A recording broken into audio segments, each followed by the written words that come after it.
Épître de Paul aux Romains, chapitre 9. Je dis la vérité en Christ, je ne mens point. Ma conscience m'en rend témoignage par le Saint-Esprit. J'éprouve une grande tristesse, et j'ai dans le cœur un chagrin continuel. Car je voudrais moi-même être anathème et séparé de Christ pour mes frères, mes parents selon la chair, qui sont israélites, à qui appartiennent l'adoption et la gloire, et les alliances, et la loi, et le culte, et les promesses, et les patriarches, et de qui est issu selon la chair le Christ, qui est au-dessus de toutes choses, Dieu béni éternellement. Amen.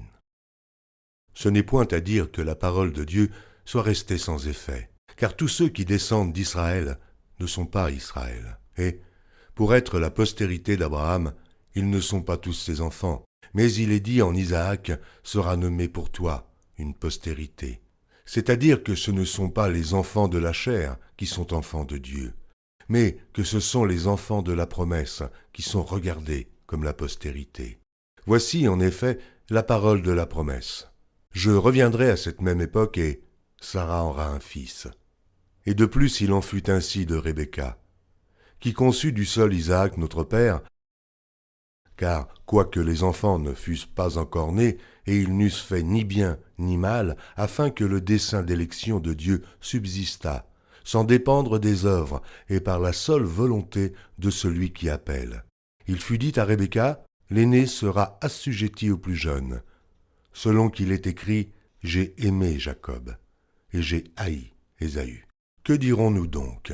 Y a-t-il en Dieu de l'injustice? Loin de là. Car il dit à Moïse, je ferai miséricorde à qui je fais miséricorde, et j'aurai compassion de qui j'ai compassion. Ainsi donc cela ne dépend ni de celui qui veut, ni de celui qui court, mais de Dieu qui fait miséricorde. Car l'Écriture dit à Pharaon, je t'ai suscité à dessein pour montrer en toi ma puissance, et afin que mon nom soit publié par toute la terre. Ainsi, il fait miséricorde à qui il veut, et il endurcit qui il veut. Tu me diras, pourquoi blâme-t-il encore? Car qui est-ce qui résiste à sa volonté? Ô homme, toi plutôt, qui es-tu pour contester avec Dieu? Le vase d'argile dira-t-il à celui qui l'a formé, pourquoi m'as-tu fait ainsi? Le potier n'est-il pas maître de l'argile, pour faire avec la même masse un vase d'honneur et un vase d'ingage vil?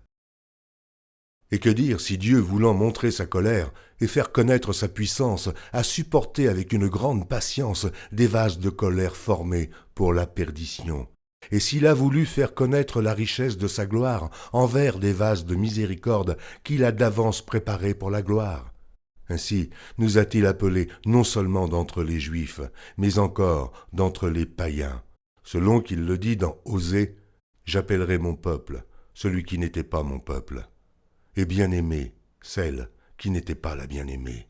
Et là où on leur disait « Vous n'êtes pas mon peuple », ils seront appelés « fils du Dieu vivant ». Ésaïe de son côté s'écrie au sujet d'Israël « Quand le nombre des fils d'Israël serait comme le sable de la mer, un reste seulement sera sauvé. Car le Seigneur exécutera pleinement et promptement sur la terre ce qu'il a résolu. » Et, comme Ésaïe l'avait dit auparavant, « Si le Seigneur des armées ne nous eût laissé une postérité, nous serions devenus comme Sodome. Nous aurions été semblables à Gomorrhe.